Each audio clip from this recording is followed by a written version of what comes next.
お久しぶりです。アウトドアライフ23のカズです。今回はふもとっぱらへ行った動画にラジオのようなアフレコ収録をして動画をお届けしていこうと思います。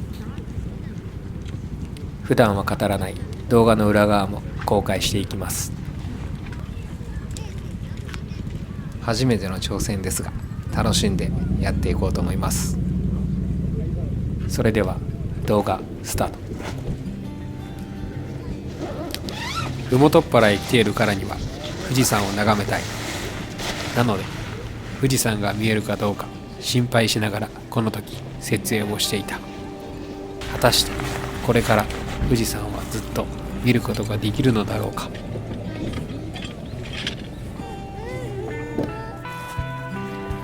富士山の写真も綺麗に撮りたいという思いが強いので、テントの向きや車の向き、そういったあたりを気にしながらこの時設営をしていたので、いつも以上に設営には時間がかかっていた。景色をきれいに撮るためにカメラは3台も持ってきた。ふもとっぱらで富士山ときれいに撮るにはサイト選びも非常に重要なので、事前にいろいろと調べたのだが、その調べたところにはたくさんの人がいて、今回は空いてるスペースにテントを設営していた。その選択がこの後どんな影響を与えるのかはその時の僕は知らない。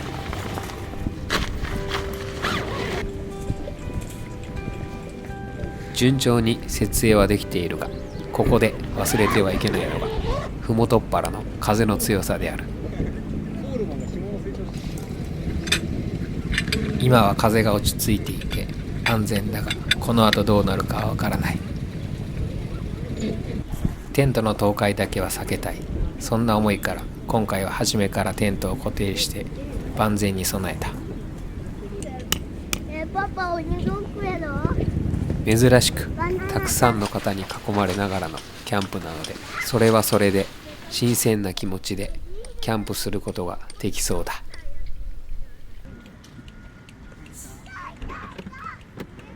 近くのキャンパーさんが楽しそうにしていると僕自身も楽しくなってきた。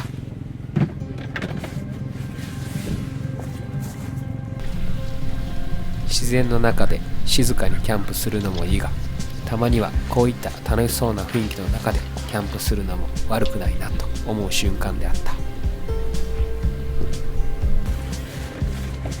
た。あることを忘れていた。それは富士山の景色。さあ、富士山の景色はどうだ。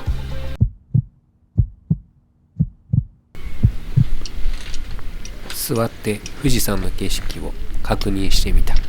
すると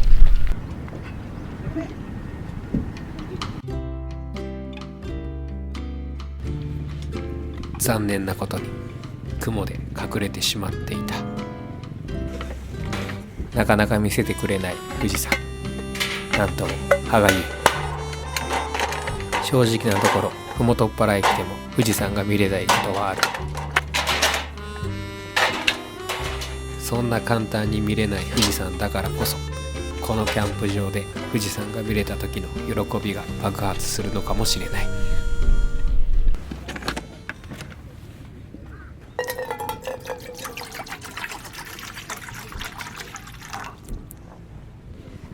まあまだキャンプ場に来たばかり。これから富士山が見えるチャンスはたくさんあるだろう。そう信じてお昼ご飯を作り始めた。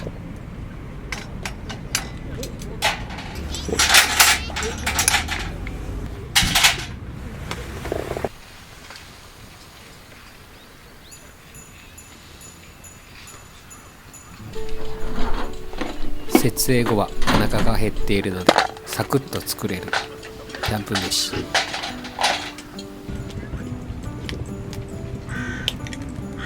麺料理では欠かすことができない卵、そして彩りを加えるネギ、最後に薬味の海苔を加えて完成。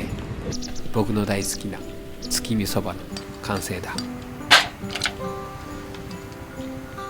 麺料理で多く食べるのはラーメンでもなくうどんでもなくそばを選ぶことが多い。その理由はただ一つ、筋肉にいいからだ。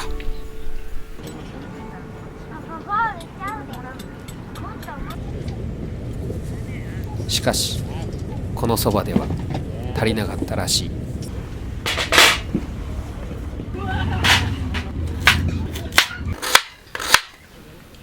秋らしい旬の食材を使ってあるものを作ることに決めた。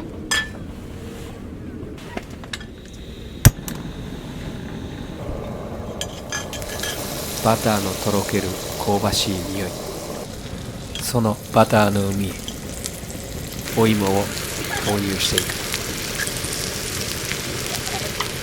く。ふと景色を見ると、ついにすっきりとした富士山をやっと見ることができた。しかしながらこの時の僕はお腹が減っていたので、富士山よりもお芋に食いついていた。食欲が満たされた後はやっぱりこれに限る。蓋を開けた瞬間のコーヒーの香りがたまらない。せっかくなので僕がコーヒーを入れる際に気をつけているポイントを解説していこうと思います。まず一つ目に、コーヒーを入れる際に大切にしているポイントはお湯の温度です。キャンプでは温度を測ることをしませんが、自宅では1度単位で温度を測っているようにしています。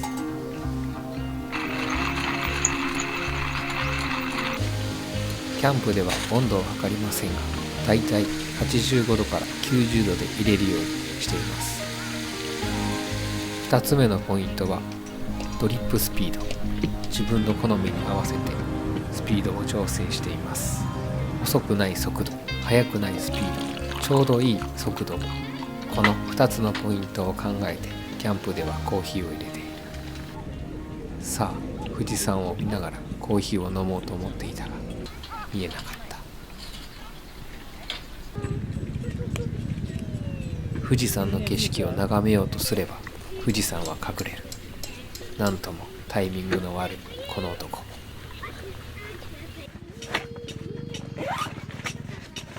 今のところ富士山をバッチリ見えた瞬間はほんの一瞬しかない。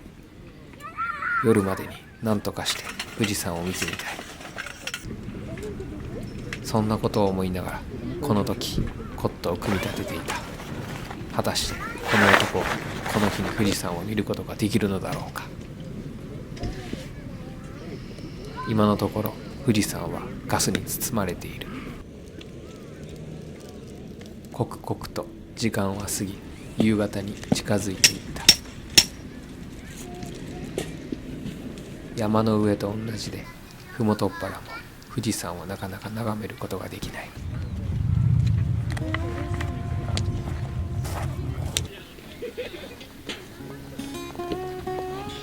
今日の焚き火台というのはこの焚き火台。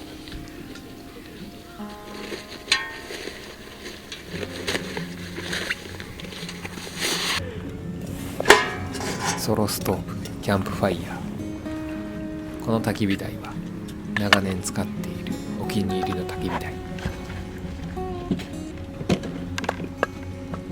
この焚き火台の唯一の欠点は、このキャンプファイヤーに合う薪を作らなければいけないということだけ。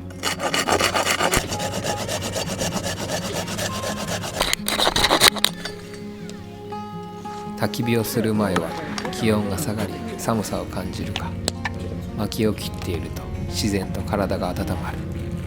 これも寒さ対策の一つかもしれない。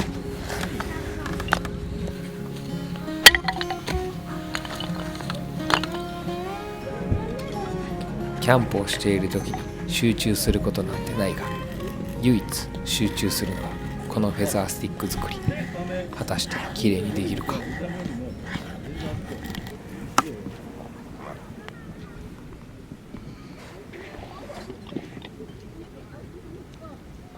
焚き火の準備をしていて富士山のことを忘れていた。富士山は今どうなっているだろうか。全く見えなかった。これはこれで僕の日頃の行いかもしれない。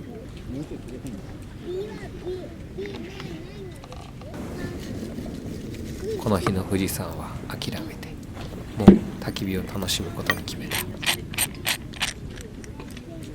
富士山は明日の朝に楽しみで撮っておこう。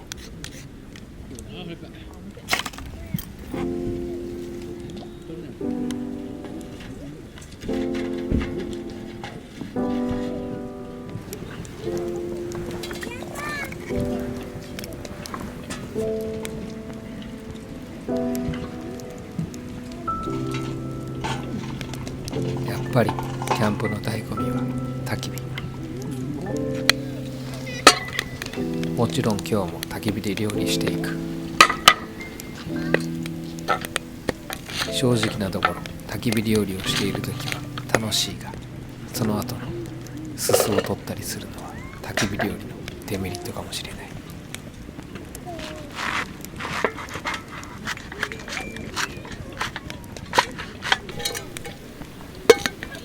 しかしながらどんなことも後先を考えては今を楽しむことができない。キャンプに来たからにはやりたいことを全力でやる。それがキャンプ。そして今回作った焚き火料理というのはこちら。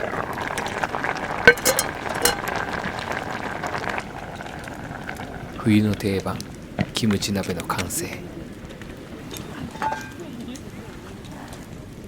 これからの時期はキャンプだけでなく自宅でも鍋料理は増えるが、この鍋料理はこの時期にいくら食べても飽きることがない。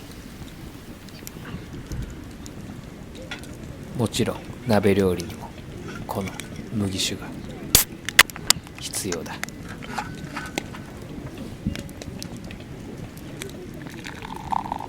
おっと、この注ぐ音がたまらない。それではいただきます。たまらん。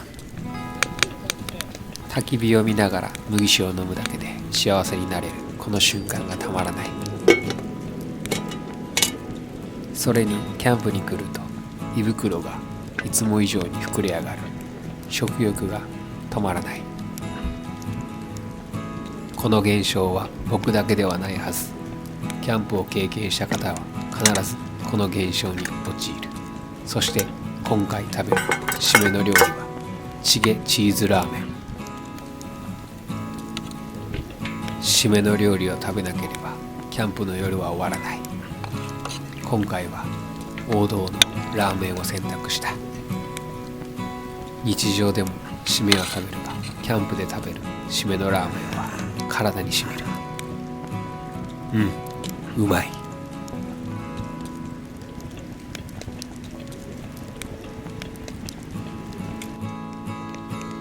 焚き火でしたかったことは十分できた。次はテントの中であることをしたい。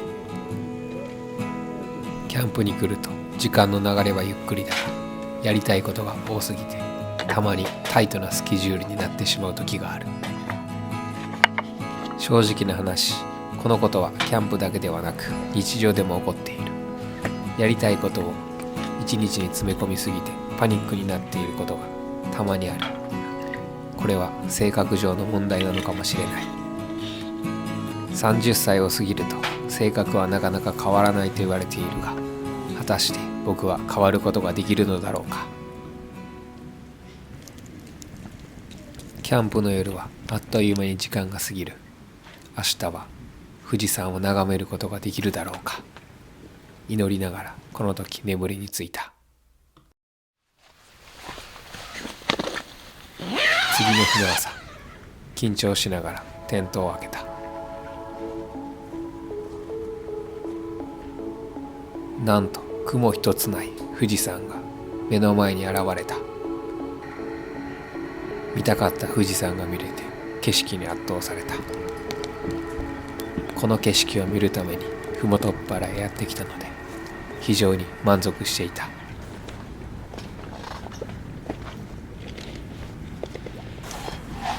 さあ始まりました。ホットサンドの時間。富士山が見れてテンションが上がっているが、心を落ち着かせホットサンドを作っていく。まずはいつものチーズをのせて、このチーズと組み合わせるのはミートボール。この日は朝からお腹が減っていたので、おかず系のホットサンドを作ることにした。昨日あれだけ食べたはずなのに、キャンプの朝になるとお腹が減っている。これはよくあること。今回のホットサンドはどうだろうか。果たして。まずは断面をチェックしていく。湯気がいい感じに出て美味しそうに見える。それではいただきます。このホットサンドは大成功だった。